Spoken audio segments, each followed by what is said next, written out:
Hello, new B2C members in NEC in Finland. Welcome to this video. My name is Camilla. I'm your MCVP B2C, and in this video I will be talking about our IR partners and some basics about sales. So, what we will cover in this video, we will talk about the IR partners of ISEC in Finland. I'll talk about the basics of sales and sales in ISEC, talk about a useful sales tactic, which is using customer personas, and finally, I will end with some useful resources for you to get more information. So what is IR in ISEC?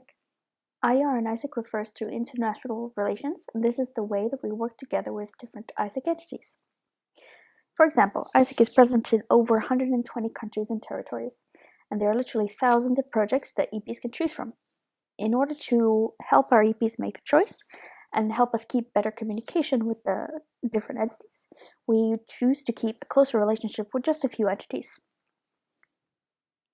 So, our IR partners for the term 1920 are Costa Rica, Brazil, Romania, and Taiwan. So these are the 4 countries that we have chosen to work closer with this year. So you might be wondering what kind of projects are available in our IR partners currently. You can find more information about these projects on the National Educational Cycle websites, so the ISEC Finland hub. But here is a brief overview of what kind of projects our EPs can work on in these countries.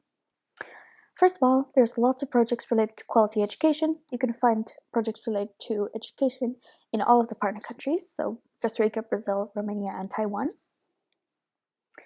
You can also find projects related to gender equality in Costa Rica or Brazil. You can also find projects related to reduced inequalities and human rights in Costa Rica and Brazil. Your EPs can act for climate change also in Costa Rica and Brazil, either through education or field work. In Costa Rica, EPs can protect marine life and work with sea turtles in a really special project. And finally, for the last SDG, number 17, Partnership for the Goals, there is a project called SMART in Brazil. In this project, EPs can help NGOs boost their impact in the local communities in Brazil. So, when we talk about sales, what do we mean? For example, you are participating in sales every time you have a job interview and you have to sell yourself as a possible candidate for the job. Every time you convince your friends to come try new restaurants with you.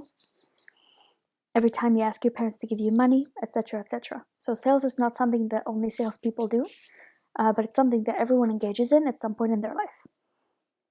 In ISEC, this means when every time you approach someone in an info stand and start a conversation, this is sales. Every time you do a lecture batch or a presentation to a class, this is also sales. Every time you talk to sign-ups at a consultation meeting, this is all activities that engage in sales.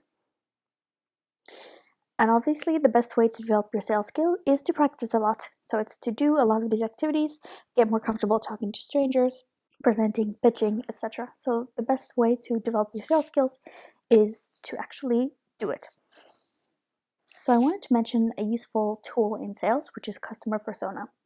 So customer personas can be defined as a semi-fictional representation of your ideal customer based on market research and data about your existing customers. So this is a tool that we use in sales to help us approach people and offer them projects that fit their needs. So it helps us anticipate their needs. For example, when we offer EPs different kinds of partners in IR countries, we can offer them based on the customer personas. ISEC in Finland has 3 customer personas that were defined last August in the B2C summit.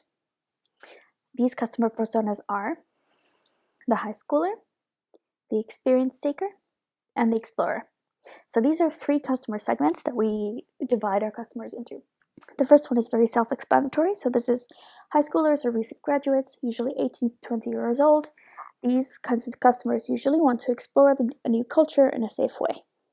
The second customer persona we have is the experienced taker. So this is usually someone around 20 to 25 years old, doing a bachelor's or master's in education, or maybe social sciences like psychology, politics, etc.